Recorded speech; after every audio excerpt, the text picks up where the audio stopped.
Les politiques nous disent régulièrement qu'il n'y a pas de lien entre immigration et insécurité. Après tout, pourquoi pas? En tout cas, on n'a pas de statistiques en France pour le savoir. C'est interdit de connaître le réel en France. Alors, y a-t-il réellement un lien entre immigration et insécurité? Écoutez, en France, je ne sais pas, c'est interdit de le savoir. Par contre, on a des chiffres de pays qui sont extrêmement proches de la France et ça fait froid dans le dos. Bonjour et bienvenue dans cette nouvelle vidéo de DME en direct. Comme toujours, si vous n'êtes pas abonné, je vous suggère de le faire et de cliquer sur la cloche pour être prévenu lorsque je sors une nouvelle vidéo. Et vous devriez aller dans la boutique DME, le lien est dans la description. Allez dans la boutique DME, vous allez probablement trouver quelque chose qui vous intéresse. Donc, en France, on ne saura jamais s'il y a un lien entre immigration et insécurité, puisque les statistiques sont interdites. Vous savez, on n'a pas le droit de regarder le réel, ce que je n'ai jamais compris d'ailleurs. Parce que soit les statistiques en France nous disent qu'il n'y a pas de lien, et dans ce cas, publions les statistiques pour faire taire les affreux fascistes réactionnaires qui osent dire qu'il y a un lien entre immigration et insécurité. La publication des statistiques seront très claires et permettront de les faire taire définitivement. Soit les statistiques établissent clairement un lien entre les deux, et dans ce cas, il faut quand même s'en occuper et réagir. Bref, en France, on n'a pas le droit de le savoir, donc on ne le saura pas. Mais ce que l'on peut voir, c'est que dans des pays très proches, il y a un lien qui peut être fait statistiquement. Et on va prendre un exemple, l'exemple de l'Allemagne. Et pas pour pas vous dire de bêtises, je vais le lire. En Allemagne, concernant les agressions physiques, le nombre de personnes mises en cause pour des agressions physiques est 10 fois plus élevé parmi les étrangers maghrébins que parmi les citoyens allemands. 10 fois plus élevé. Je vais vous montrer la stat. C'est une stat de Marc Vanguard. Donc Marc Vanguard, c'est vraiment, il n'a jamais été contredit sur ses statistiques, donc c'est vraiment quelqu'un à qui on peut faire confiance. Ce chiffre est complètement fou. En Allemagne, concernant les agressions physiques, pour 1000 citoyens allemands, en moyenne, 4 sont mis en cause chaque année.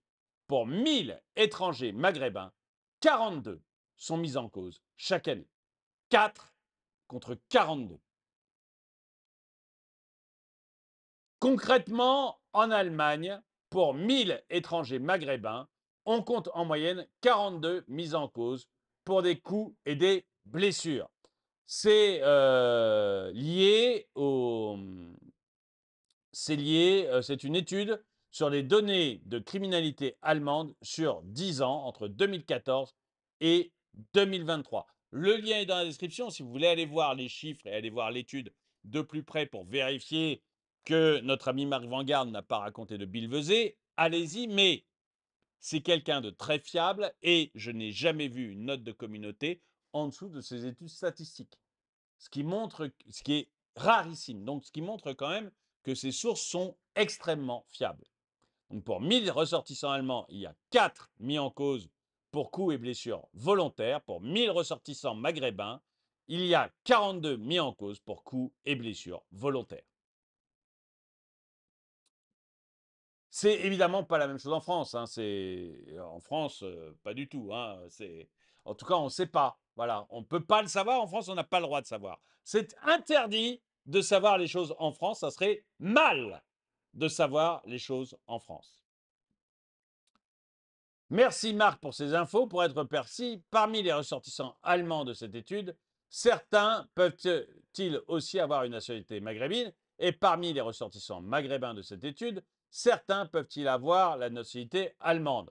Donc oui, parmi les ressortissants allemands, il peut y avoir des maghrébins. Et par contre, parmi les ressortissants maghrébins, il n'y en a aucun qui soit allemand, parce que s'ils étaient allemands, ils feraient partie du premier cas où il y a 4 pour 1000 qui commettent des crimes violents. Le Maghreb n'est pas un pays, c'est probablement plus les Algériens que les Tunisiens ou les Marocains. Et là, vous avez, même chose, une statistique, le taux de mis en cause des Algériens dans les violences est 10 fois plus élevé que celui des Allemands. Donc c'est la même chose, c'est une statistique de Marc Van der Garde. Et vous voyez que les Algériens, voilà, les Allemands, c'est 1% des mis en cause pour les violences. Et les Algériens, enfin, c'est rétabli pour 100 ressortissants, évidemment. Les Algériens, c'est 13%. Et les Tunisiens et les Marocains, 5%. Les Africains, 3%. Et les hors Maghreb et les étrangers issus de l'UE, c'est la même chose que les Allemands. Oui, on peut même regarder les données ajustées par âge et sexe. Les Algériens sont la nationalité présentant de loin le taux de mise en cause le plus élevé. C'est 6,6 fois, vous voyez, Algérie, enfin bon, on ne va pas tous les détailler, vous irez voir, mais on voit que effectivement, c'est principalement les Algériens qui posent un problème dans les mises en cause. Ces mises en cause divisées par la population masculine, évidemment, on fait tout sur 1000 Algériens, tout sur 1000 Nigérians ou tout sur 1000 Allemands, hein, sinon ça n'aurait pas de sens.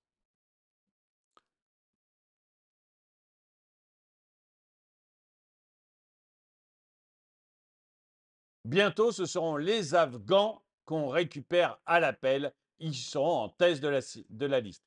Les Afghans sont beaucoup moins impliqués par tête dans les agressions physiques que les Maghrébins, surtout en Europe, partout en Europe occidentale. Donc, même les Afghans sont finalement moins dangereux que les Algériens. Depuis 2024, en Allemagne, une nouvelle réglementation permet de posséder plusieurs nationalités. Il faudra voir l'année prochaine, mais je pense qu'il y a une augmentation des agressions physiques chez les citoyens dits allemands. Et Marc répond, c'est pas si. On oublie souvent, mais le taux de criminalité des populations européennes autochtones est en chute libre. C'est particulièrement vrai en Allemagne, avec une population très vieillissante. C'est des statistiques, moi, ce que je trouve excellent. On te dira, l'Éternel, c'est pas qu'en ciblant l'origine, on trouve plus de mise en cause et que donc, de facto, c'est raciste, car les autochtones, eux, ne sont pas contrôlés au faciès. Le fameux racisme qui fait que les Iraniens ont un taux de mise en cause 2 fois plus faible que celui des Algériens. Effectivement, effectivement, c'est assez parlant. C'est pas parce qu'il y a un certain nombre de contrôles qui fait qu'on tombe là-dessus, puisque sinon, on aurait quasiment tout le monde au même taux et on aurait les Tunisiens, par exemple, seraient au même taux que les Algériens. Donc, parce que distinguer physiquement un Tunisien d'un Algérien, j'aimerais savoir comment vous faites. Donc, s'il y avait du racisme là-dedans, on aurait exactement le même taux ou un taux extrêmement proche entre Algériens et Tunisiens. Si le taux des Algériens est 2 fois supérieur à celui des Algériens, bah, c'est qu'il y a une population qui pose plus de problèmes que l'autre. Donc les classes d'âge, on l'a vu. Les Maghrébins sont sûrement 10 fois plus pauvres. Il n'y a que ça qui peut expliquer cette différence.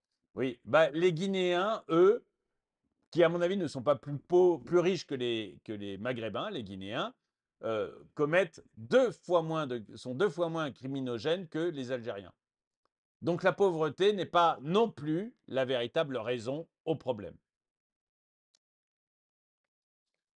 Écoutez, voilà, alors ce sont des statistiques liées à l'Allemagne. On est tous persuadés qu'en France, ce n'est pas du tout les mêmes chiffres. D'ailleurs, ces statistiques liées à l'Allemagne, on les retrouve aussi dans tous les pays qui font ce genre de stats. Vous avez les mêmes, à peu près les mêmes en Suisse, à peu près les mêmes en Europe du Nord. Tous les pays qui publient ce genre de stats obtiennent quasiment les mêmes résultats, avec une population maghrébine qui pose davantage de problèmes, mais alors dans des proportions gigantesques que les populations immigrées du reste du monde, y compris Afrique hors Maghreb, et de manière totalement disproportionnée par rapport aux populations locales. Donc ce chiffre que l'on voit en Allemagne, on le voit partout en Europe. Évidemment, ça ne serait pas le même chiffre en France. Évidemment, on ne peut pas généraliser ça à la France. En tout cas, Dites-moi ce que vous en pensez. Est-ce que vous pensez, comme moi, que c'est quand même louche, cette interdiction qui est faite en France d'avoir des statistiques? Parce que, encore une fois, si on avait des statistiques et que les populations ne posaient pas du tout plus de problèmes en fonction de leur origine, bah, au moins on aurait un bon moyen de river son clapet à Éric Zemmour ou au Rassemblement national. Donc pourquoi on ne les utilise pas? Et ces statistiques montrent qu'effectivement, comme en Allemagne, comme en Suisse, comme dans tous les pays qui font ce genre de statistiques, on s'aperçoit qu'il y a des populations qui posent beaucoup plus de problèmes que d'autres. Eh bien, il y a peut-être une bonne raison pour agir directement sur ces populations, voire même supprimer l'immigration de ces pays-là.